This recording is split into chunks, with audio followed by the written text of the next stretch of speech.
Дәрілік шөптер халық медицинасының басты құралдарының бірі. Оларды тіпті кейде кәсіби дәрігерлер де науқастарға тағайындап жатады. Мәселен, ас қорыту жүйесі мүшелері ауруларының алдын алу үшін дәрігерлер көп жағдайда өт айдайтын дәрілік шөптерді ем ретінде жазып береді.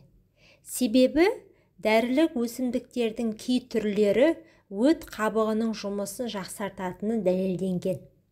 Осы орайда бүгінгі материалда кейбір дәрілік шөптердің өт жұмысын қалай жақсартатыны жайлы, сондай-ақ оларды қандай мөлшерде ішу керектігі, әрі кімдерге қолдануға болмайтыны туралы айтатын боламын. Өт айдайтын дәрілік шөптер олардың ағзаға әсері мен қолдану шарттары.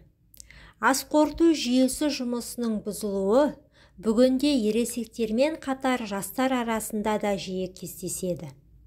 Мұндай адамдар көбінесе бауыр тұсының ауыратынын, тамақ ішкеннен кейін жүректері айнып, өздерін ауыр сезінетіндерін айтады. Әдетте осындай патологиялық жағдай бөлініп шығатын өт қабының сөліне тікелей байланысты болмақ.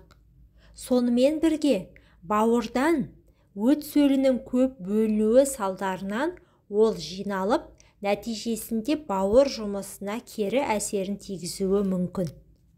Сонымен, бауырдағы өт сөлі дегеніміз не?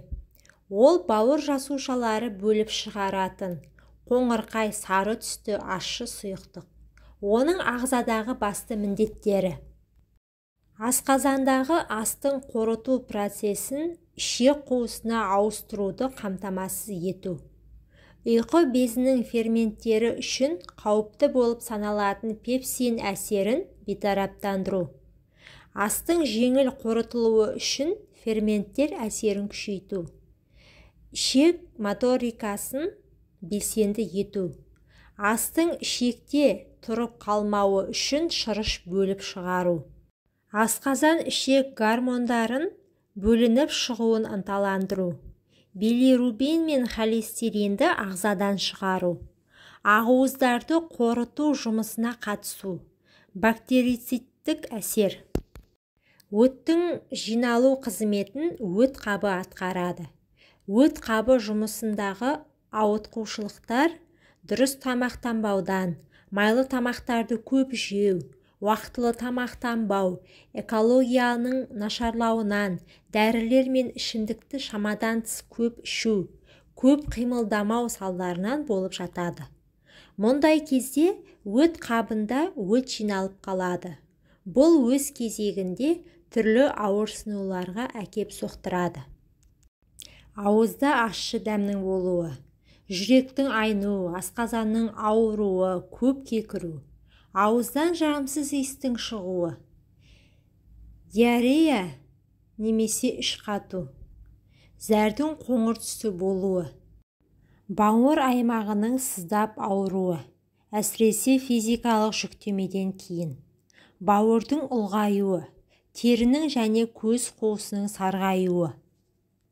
Әрине, холецистит пен өт тасы сияқты күрделі ауруларды тек дәрігердің кеңесімен арнайы медицина мекемелерінде емдеу керек.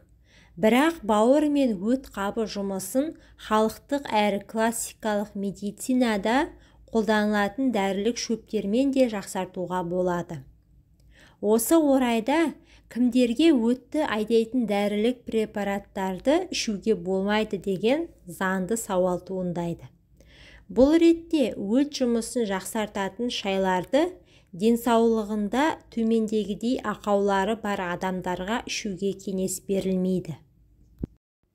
Ағзаның кей шөптерді көтере алмауы, оның ағзаға жағымсыз әсері, бауыры қатты ауыратын адамдар, өт жолында ауытқушылықтары бар науқастар, өткір фазадағы холецистит және панкреатитпен ауыратын жандар, асқазанда жарасы бар адамдар, бауыр жасушалары уланған адамдарда, өт тасымен ауыратындар, гепатитпен ВС науқас жандар. Өт айдайтын дәрілік өсімдіктер. Дәрілік шөптерден жасалған өт айдайтын шай, өт қабығында өт сөлі тұрып қалған жағдайда оны сыртқа шығаратын ең тиімді тәсілдердің бірі болып табылады. Дұрыс таңдалған дәрілік шөп. Тұрып қалған өт сөлін ыдыратады. Мұндай дәрілік шөптердің көмегімен өттегі сөлді ыдыратып, оның ағзадан шығарылуына қол жеткізуге болады. Бауыр жасушалары арқылы өт сөлін шығару процесін жеңілдетеді. Өт жолы жұмысын жандандыру, сонымен бірге ауырсынуларды тоқтатады. Осы тәсіл арқылы жалпы ағзадан өт сөлін шығару, әрі оның айналымы жұмысын жақсартуға болады. Өт қабындағы сөлді қалай сұйылтуға болады? Ол үшін өт айдау қабілеті бар дәрілік шөптерді қолданады. Осы орайда назарларыңызға өтті айдайтын дәрілік шөптердің тізімін ұсынамын. Дәрілік қырмызы гүл. Дәрілік қырмызы гүл өт қабы жұмысын жақсартатын бірден-бір дәрілік шөп болып табылады. Дәрілік қырмызы гүлдің төмендегіде дәрілік сипаттары бар. Бактерицидті, қабынуға қарсы, спазмолитикалық, холеритикалық. Өт жұмысын жақсарту үшін қырмызы гүл тұнбасын немесе қайнатпасын ішу керек. Ол үшін 3 ас қасы құрғақ гүлді алып, оған 300 мл көлемінде су құйып, чайнекке қайнатып алыңыз. Тұнба қайнаған соң газдың астын басып, тағы да 5 минут қайнатыңыз. Тұнбаны тағы 1 тәулік тұндырыңыз. Дайын тұнбаны тамақтану арасында 50 мл көлемінде ішіп отырыңыз. Бақпақ дәрілік өсімдігі. Дәрілік бақпақ өсімдігінің адам ағзасына пайдасы көп. Оның өт қабына пайдалы тұстары туралы ғалымдар өз зерттеулерінде жазған болатын. Дәрігерлер бақпақ тұнбасы өт қабының қабынуының алдын алып, өт сөлінің ыдырату әрі оны ағзадан шығаруға көмектеседі дейді. Сонымен бірге аталған дәрілік шөптің антисептиктік әрі зәр айдау қабілеті де бар екен. Алайда, төмендегідей патологиясы бар адамдарға бақпақ тұнбасын қабылдауға үзілді-кесілді тыйым салынады. Гастрит, колит, геморрой, бауырда немесе бүйрегінде тасы бар адамдарға қолдануға тыйым салынады. Жүгері талшықтары. Жүгері талшықтары өт айдау қабілеті бар ең тиімді өсімдік болып табылады. Жүгері талшықтарын төмендегі аурулармен науқастаған адамдарға қосымша ем ретінде қолданады. Холангит және холецистит өт қабығында және өт жолдарында тасы бар адамдар және гепатит. Жүгері талшықтарының халықтық медицинадағы басты рөлі өт сөлін ыдырата білу және билирубин деңгейін бақылай алу қасиеті болып табылады. Сол себепті көп жағдайда жүгері талшықтарынан емдік шайлар мен тұнбалар әзірлеп жатады. Аталған дәрілік өсімдіктерден бөлек өт қабы мен өт жолдары жұмысын жақсарту үшін төмендегідей дәрілік шөптер пайдаланады. Андыз, жусан, толғақ шөп, дақтары бар сүтті ошаған, қалақай, түймешетен, татар шөбі, тау арникасы. Өт сөлі жиналған кезде жүгері талшықтары, бақпақ, қайын жапырақтарына жасалған тұнбаны. Дискинезияда салаубас, итмұрын, жалбызды. Холециститте жусан, шатыраш, қырмызы гүл, түймедақ.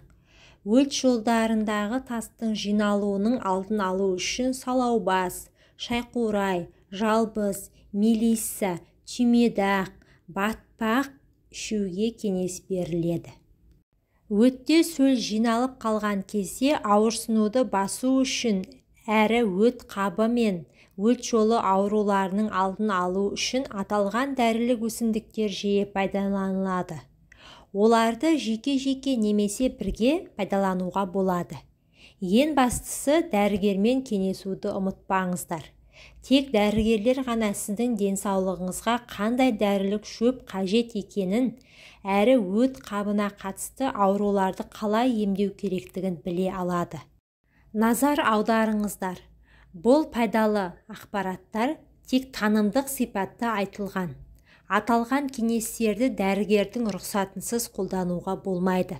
Назарларыңызға рахмет, пайдаларыңызға жарасын. Менің каналыма тіркелуді ұмытпаңыздар.